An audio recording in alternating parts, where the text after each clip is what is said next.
In the last part of the video, we understood the basics of the logical framework analysis. Now we are going to develop the flow chart. So this is the example of transportation sector, and we are going to make a logical framework for it. The first thing that we do for the flow chart to understand the whole system is that we develop the hierarchy of impacts. So we start with the main thing, that is the key sector problem, and in this case increasing traffic congestion is the key problem, due to which the fuel will be wasted when the vehicles will be stuck in the traffic jams. The fuel will be wasted. Consequently, the foreign exchange spent on the fuel will be also wasted, because mostly the countries, they import the fuel. And when it happens, the current account also gets a negative effect, because the import bill of the fuel, that component will increase in the current account. So increasing traffic congestion can also waste the time of the people, because they get stuck in the traffic, and when they get stuck in traffic and their time gets wasted, we know that time is very valuable for every person.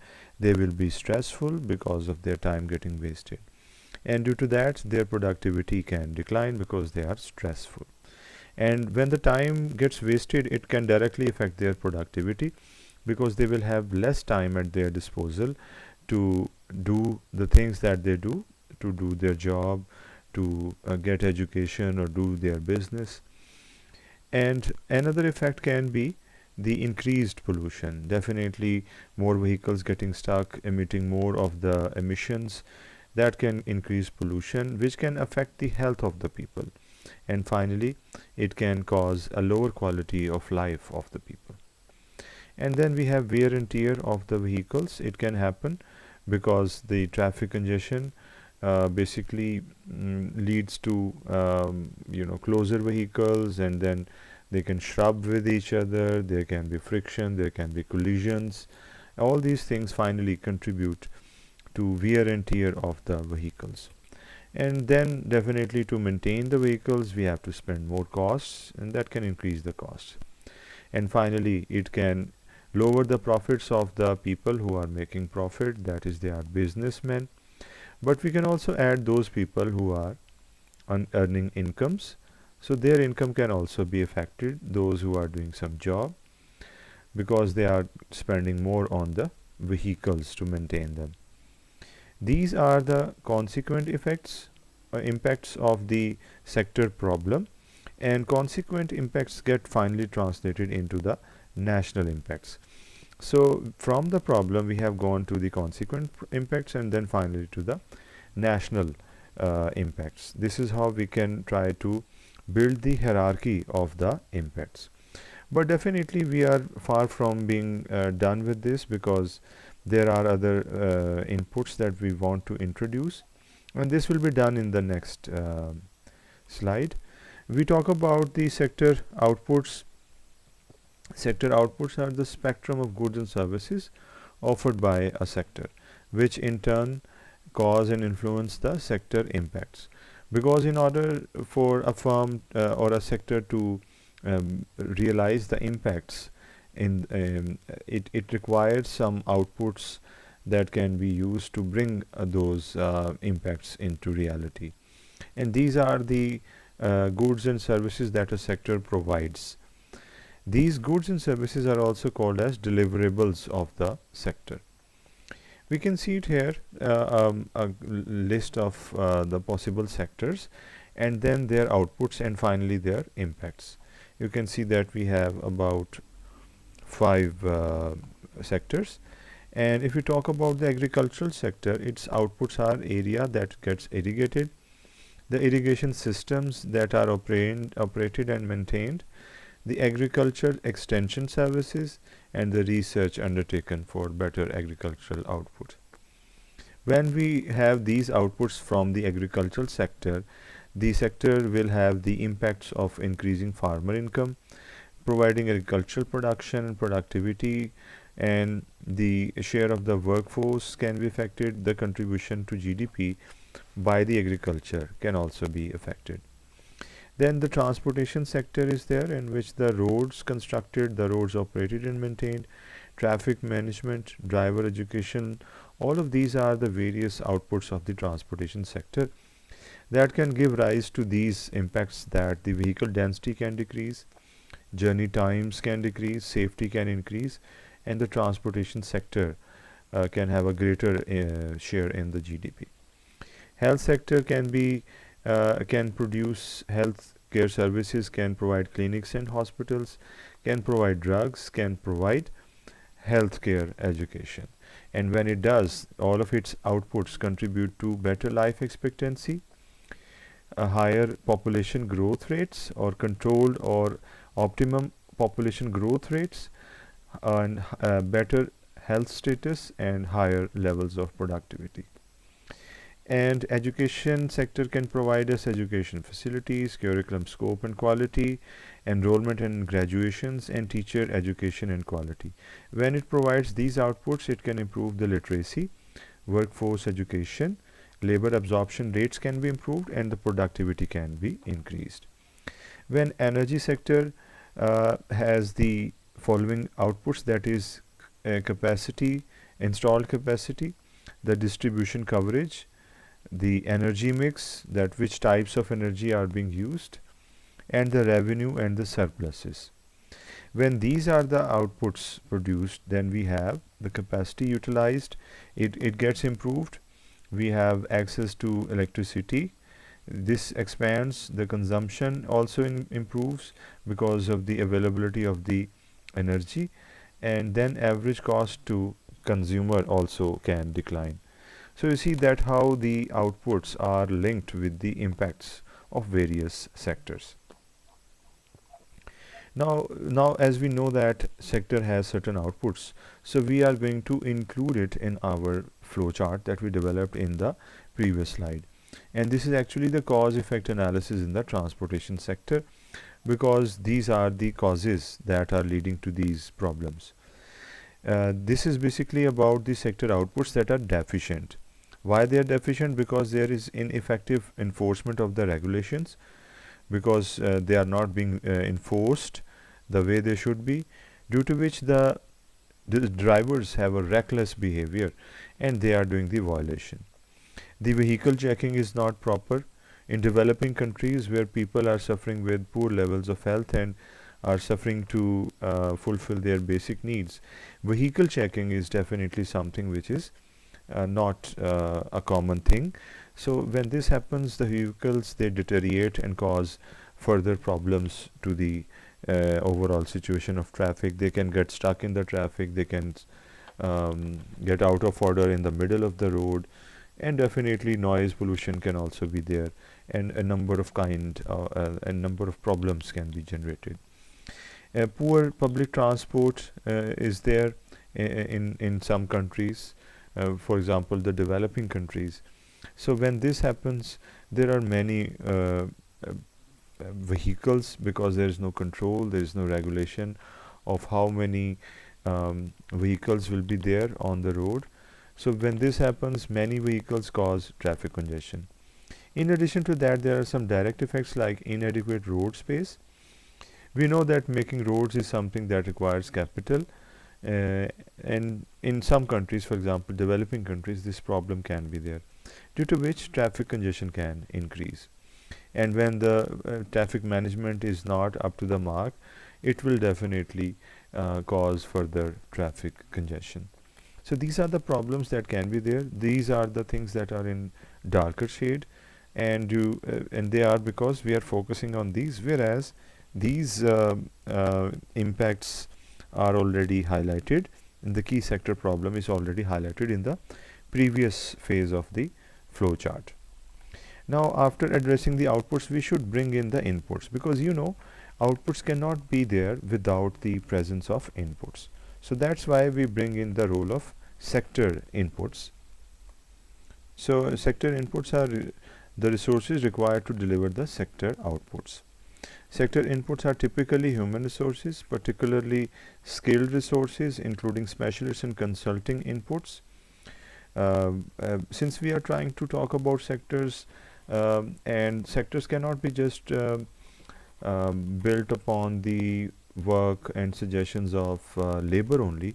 We need specialists as well as the in consultants as well to come up with mega structures or large projects, or even medium size of infrastructure projects in which we can make bridges, roads, um, and underpasses, etc. All these things cannot be developed by only unskilled or semi-skilled individuals. We need skilled people as well. So these are the inputs of the sector.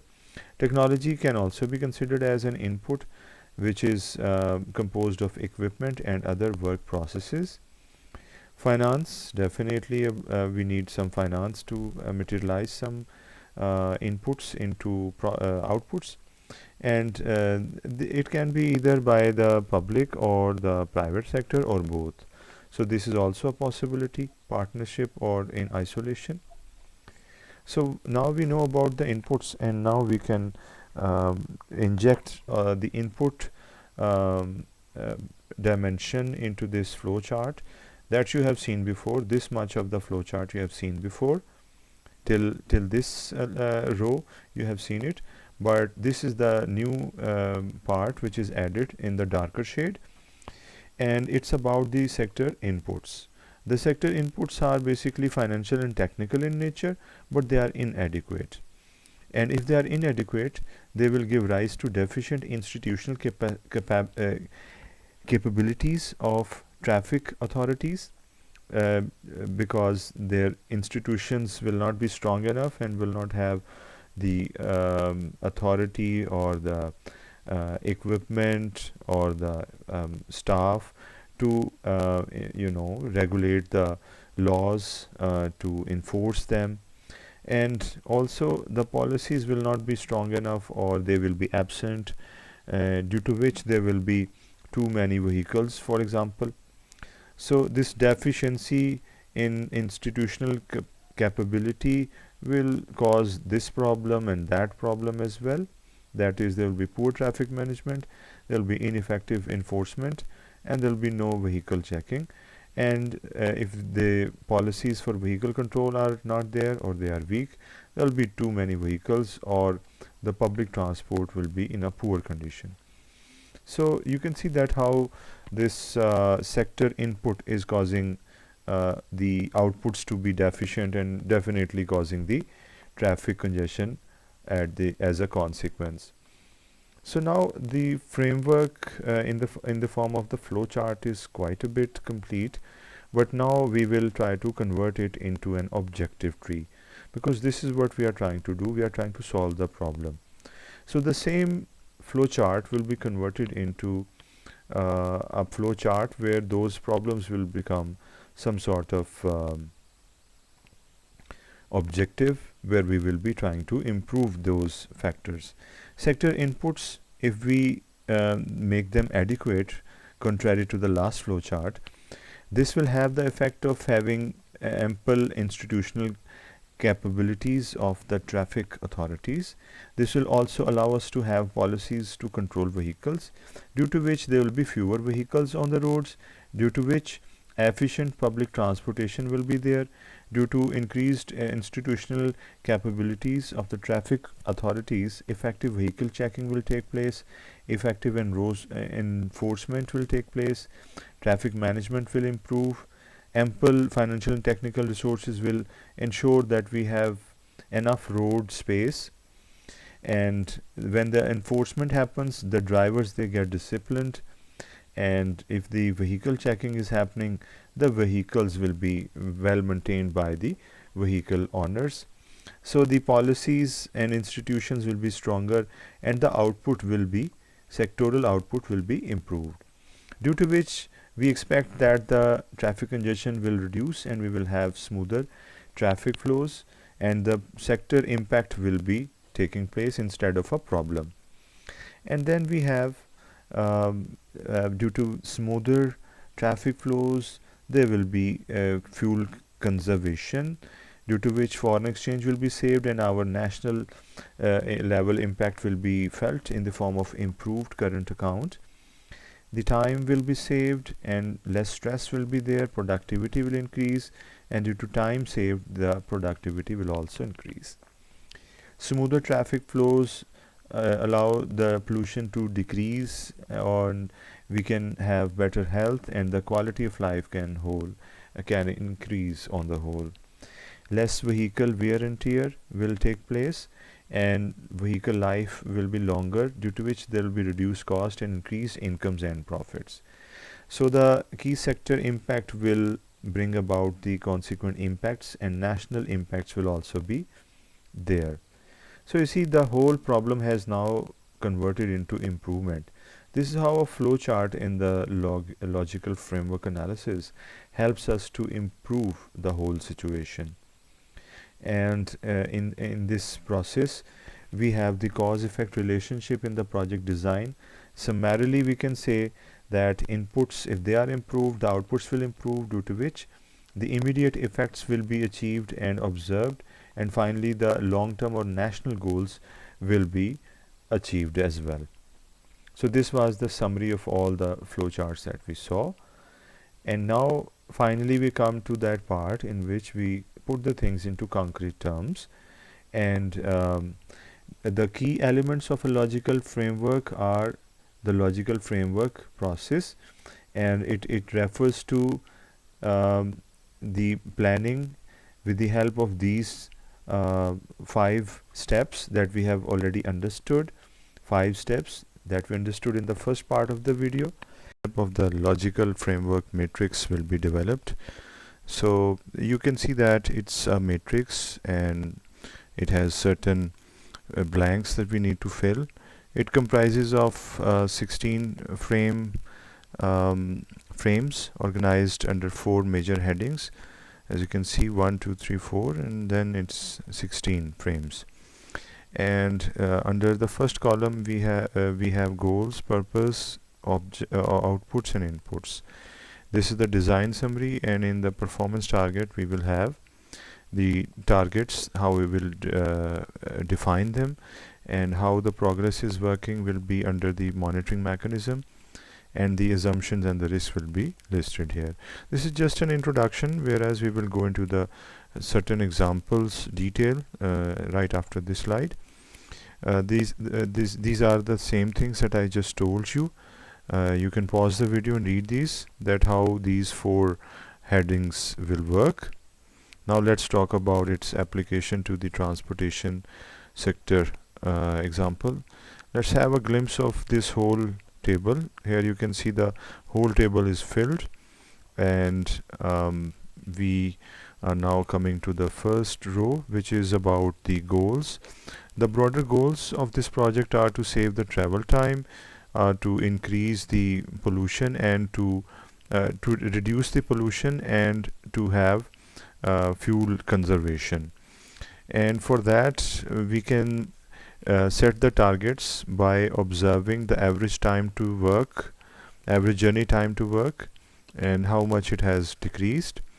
To assess the reduction in the pollution, various levels of contaminants should be observed under the World Health Organization guidelines if they have decreased and reached that maximum threshold, so that they are under the guidelines provided by WHO. And the fuel conservation can be assessed by observing the improvement in the fuel consumption per kilometer. If it has increased, if it has decreased, it means that we are able to save the fuel. And for monitoring, we can assess the quarterly sample survey, which will allow us to see that how much the time of travel has reduced. And the field survey can be assessed to see that how much of the contaminants have been brought under the control. By using various operators, we can check the level of various contaminants in the atmosphere. For that we need the field survey. And to see the level of consumption of fuel, we can assess the motor association surveys, who are likely to provide us with this information. The purpose of the project is to reduce the traffic congestion, and it can be measured with this performance indicator, where we are observing that the the traffic speed has increased from 12 kilometer per hour to 25 kilometer per hour, which is more than the twice of 12, and it can happen in 3 years on the major arteries of the city, that is on the major roads of the city. So if we can achieve this performance target, then we can say that this traffic uh, congestion is reduced. This can be done by daily monitoring the traffic, by observing the speed, by using the speed guns and other tools that we can use. Here the assumption exists that the traffic grows at a certain rate that is below 5% or equal to 5%. This is because if we are trying to build a project, and if the growth in the traffic is not um, entertained, then maybe our project becomes insufficient at some stage of the project. Therefore, we have to keep that growth of in the traffic during the certain years, so that we be able to cater those increased number of vehicles as well. So this realistic assumption has to be made as well in order to avoid the risks and the failure of the project. Then this purpose can be fulfilled definitely through the outputs, and outputs can be the automated traffic signals, upgraded and operating. There can be automated traffic monitoring systems that can monitor the various variables relating to the traffic, so that one could be able to assess the performance indicators. Peak hour vehicle restriction scheme on the major arteries. On some roads at some peak hours, the traffic is restricted in order to avoid traffic jams. So if the need for these is declining, it means that the traffic congestion is already declining. Increased enforcement of the traffic rules and regulations. If there is improvement in the enforcement of the traffic rules, then definitely it's another positive sign that the outputs of the project are improving due to this project. And there is another output of the project that can be assessed, and that is the trained staff in the traffic management and enforcement. If they are there, if they are increasing in number, if they are increasing in terms of their efficiency, it means that we are having a better situation, and the project is is efficient and effective. You can pause the video and read these things, because these are monitoring mechanisms, and these are some timelines and performance indicators that we have set in order to assess if the outputs are actually getting materialized and benefiting the whole system. But these assumptions are very interesting. We are assuming that the traffic authority is capable of managing. The traffic authority that we have is actually capable of managing. They are competent. And if we talk about these restrictions on certain arteries, the city mayors will accept and enforce the scheme despite the public protest. Because when we put a restriction on the vehicles on a certain road or certain area, public will resist against it, and it can culminate into some public protests. And if the city mayor is with us, if he accepts this proposal of having vehicle restrictions on certain roads, then he can get it enforced no matter there is resistance from the public. So this is another assumption that we need to have fulfilled in order to have this situation under control. The traffic enforcers are given adequate incentive and implement effectively. Laws can be implemented effectively if the law enforcing authorities and individuals are properly incentivized, and they are not vulnerable to the bribes. So this is another assumption that we need to make and fulfill. Traffic staff is well trained, so training is relevant, it is effective, it is appropriate. This is what we are trying to assume and implement. So finally we come to the final thing, which is the root, that is the inputs. In inputs we can have a number of inputs. However, in this example we have consultants, we have equipment and software, we have civil works, we have salary and other payments. We have monetized the payments because we have to assess the performance indicator. So we have a monetary value, that is the payments to the consultants, the equipments and the software, the civil works, the major construction part, and the salaries. All of them are listed here and we have monetized them, and due to which we have a certain value that we have to incur. And we have to monitor this, and it can be done with the help of reports and accounts. Account is an addition to this list because in this case we are dealing with the monetary values, and it can be understood under the project accounts only, which are very much critical for the sake of accountability as well. Now the assumptions are to be made regarding the consultants. They are assumed to be competent and definitely they should be hired on merit. The local contractors, they are also competent. The counterpart budget is also available on timely basis. If there is some delay in the current budget, there is some alternative source, and counterpart staff are also available. If there is some lack of availability of the current staff, then we should have some alternative as well, because this is necessary to keep the project in the process of construction and avoid any unnecessary delay. So this is how we can develop the logical framework of a project. It came with this log framework matrix, and we also developed a few flowcharts, out of which this one was the final and the most comprehensive one, which was based on the objectives. This was about the influence of the capacities, and this was about the cause effect analysis of the transportation sector.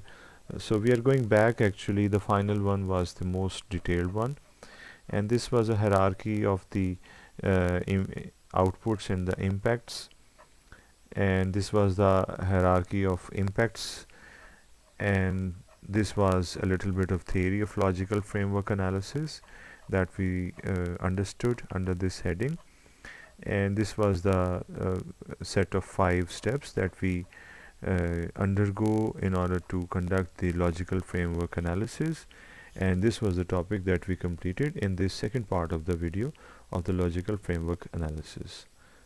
Thank you.